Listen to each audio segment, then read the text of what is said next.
Hi everyone, welcome to this reading. I have my crystal ball off to the side, so I will be scrying throughout this message. If you're new to my channel, my readings are a little different. If you're turning, welcome back. You know how we do if it doesn't resonate with you. If you're forcing the story to fit, arguing with it in any way, just leave it behind for the people who it's meant for. So channel members, you guys will have the third out of five-part book series videos. So that will be posting on Sunday, so definitely keep an eye out for that. If you're in the High Priestess tier, your Microhabits video will post on Sunday as well. We didn't do a community post for that on Wednesday because I just wanted to give people a little bit more time before they took in more information. So if you are interested in channel memberships, that link will be in the description box below. Okay. I'm being told to take a bunch of cards now. I don't know why. I don't ask questions. Okay. Okay, now let's go ahead. Taking a step aside.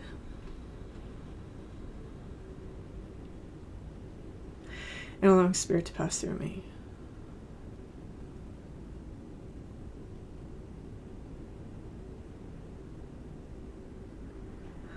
Opening up to receive information.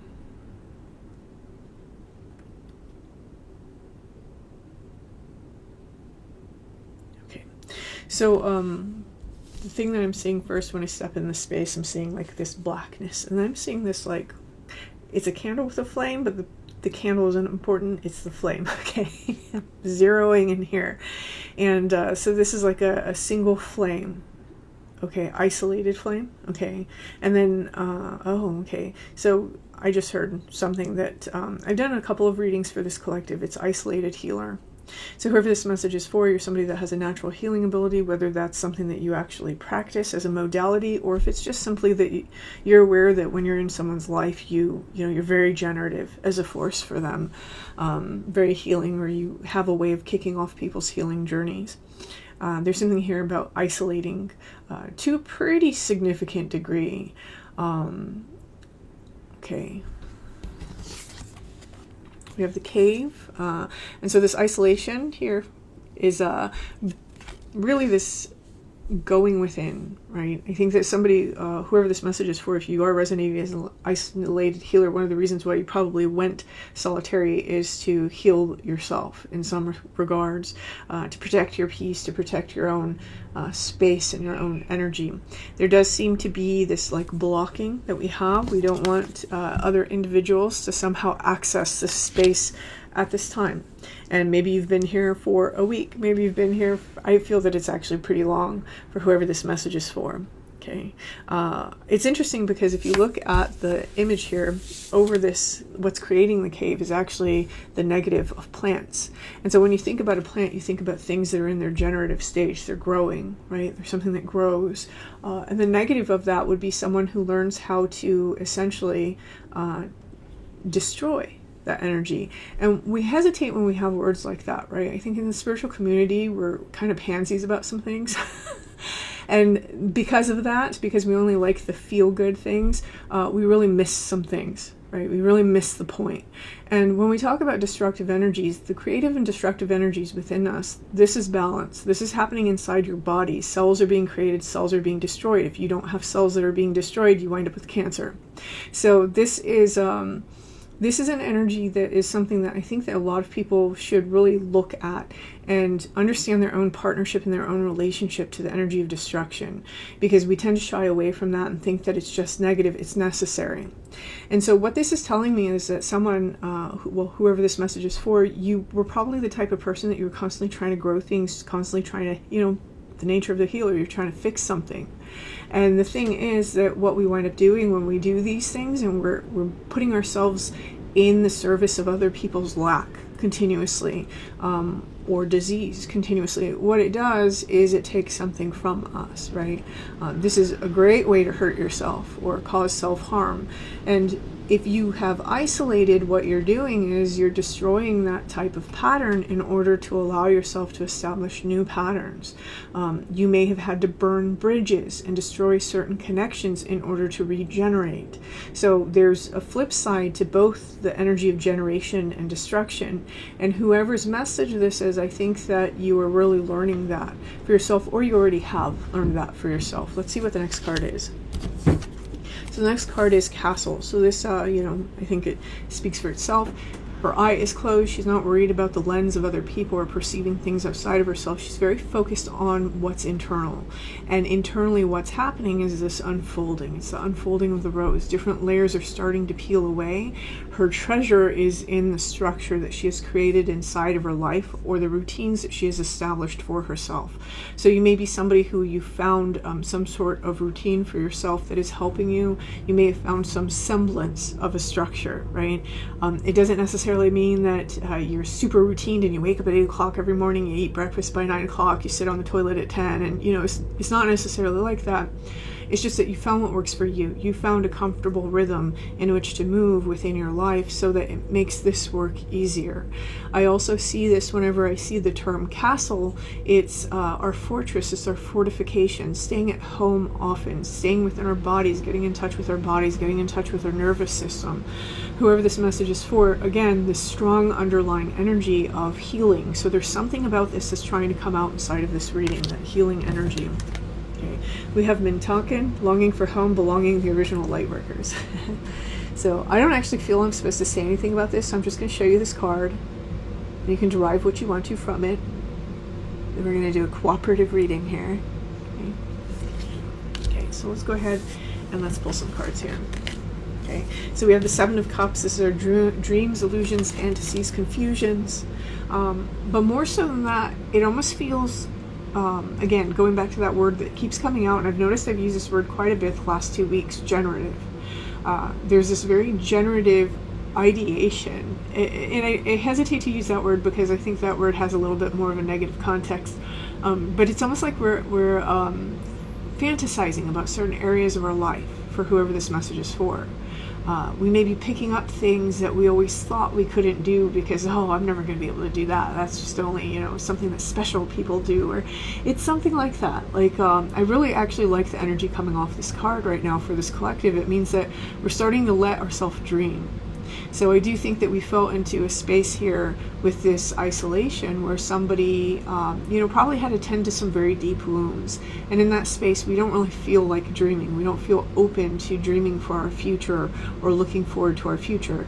And whoever this message is for, you're doing that now with the Seven of Cups. There may be things that you loved to do when you were younger that you're picking up. There may be things that you never thought that you could look forward to, that you're looking forward to.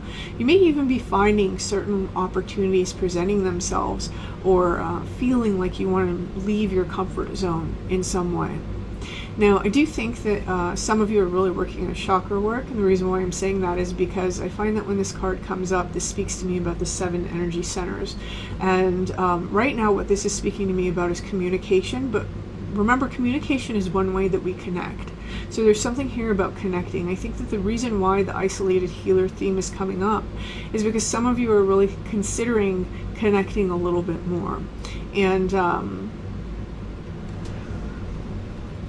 especially about ideas, especially about imagination. I'm not really sure what that means, but that's what's coming out here inside of this card. Okay. We have the Ten of Cups. Ten of Cups. I do think that this is indicating that for a small portion of you, you're really considering how to establish your own family. Maybe you don't speak to your family anymore. Maybe you just don't have a very big family. But it's something about how to create your own family here with the time that you have left. Close friends, close allies. I'm seeing something about like someone getting a puppy. Like I'm easing into this active connection by getting myself a little puppy. Like I'm seeing very specifically little brown thing with like curly hair. Okay. There's something here about generational and generations. There may have been a lot of generational healing that took place, but more so than that, I'm feeling the energy of someone trying to leave something behind for future generations. Even if you don't have children, this is especially true if you don't have children. It's like there's something that we're working on, something we want to create that we can leave behind, like a legacy of some kind. Okay. And here we have the Six of Pentacles, exchange, especially equal exchange. A lot of times when we see the Six of Pentacles, it's not an equal exchange. It's someone who is better off helping someone who is disadvantaged. This particular card, I don't feel that way. I just see a tall person and a short person. So this almost feels a little bit like, well, I will say this, some of you may be helping someone out in this month, at this time. Just be mindful if you get into the habit of helping people out in order to connect. Okay, just be mindful of that, because that is an energy I can sometimes see with this. But this, more so than anything, is really speaking to me about that equal exchange. Someone here is trying to establish and trying to slowly dip their toes into equal exchange and finding equal exchange.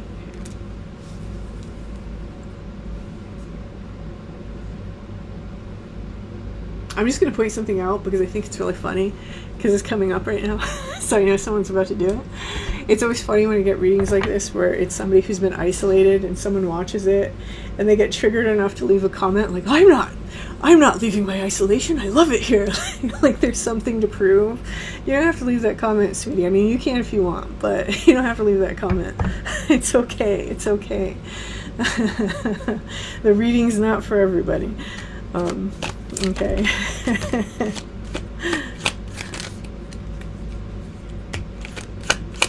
There's always at least like five people, and it's always women. I find that fascinating too. It's always women who leave that comment. I don't know, I like to look at the patterns when I'm doing this channel. Okay, we have the Page of Cups into the Six of Cups. And so this is really, you know, when we talk about the Page of Cups, this is new beginnings. Six of Cups, this is that familial sort of energy, right? When we have these cards together, it's like the beginning of that. So this is what someone's really looking for. They're really looking for maybe friendship and connection. Okay. There's been a long time again in this isolation energy. This is the Nine of Pentacles. She's a self-made man or woman. Again, I think somebody's really established some sort of stability or structure for themselves. When we have this card, this also entails getting a higher perspective. Really learning how the intuition works, learning what we're communicating with ourselves. For some of you, you've been through a long process, not only of healing, but learning how to trust yourself. And, okay, I'm feeling I should take these two together. We have the Hangman and the Empress. And when we have this Hangman, this is really like a birthing into a new perspective. We have this Hangman energy where he has to be sacrificed to himself for a period of time, which, you know, in some ways we could say that's very symbolic of being very shut off or shut away. And in this period, when he is descended into his own inner world, or into the spirit world, so to speak, he receives this knowledge, he receives this illumination. And this illumination is what essentially passes him into this Empress energy. And the Empress energy is, again, that generative force. Understanding the mysteries of that generative force, and quite possibly even, you know, again, going back, how destruction is part of it. Maybe before someone entered this phase, they were somebody that had a really hard time of letting go of people. They may have, you know, allowed people to stay by them and abuse them and not really cut ties with people like that. And whoever this message is for, when we have the Empress, this is somebody who knows their value, right? They've had to go through this very long ordeal in order to truly see themselves as valuable and to value themselves before they expect other people to value them. And she has this understanding that people are always going to be people. It's how you show up in the world and what you allow that really determines the type of connections and the quality of people that you have inside of your life. So whoever this message is for, there's like this profound growth that has happened. And I think that when we have the Empress card, because she does represent that generative quality, this is where our healing abilities really get to take off. So one of the reasons why someone is experiencing the soul level urge to connect now is because you're ready. You're ready to step into that healer role. Not with this sort of naive way that we do sometimes before we learn these lessons about boundaries and about self-control. Really, emotional control is part of that. It's in a much more mature way where we can be effective, not just for others, but also for ourselves. So whoever this message is for, this is amazing. And I'm going to leave this here. I hope this resonates with you. If it does, feel free to hit that like button. Feel free to leave me a comment. And until next time.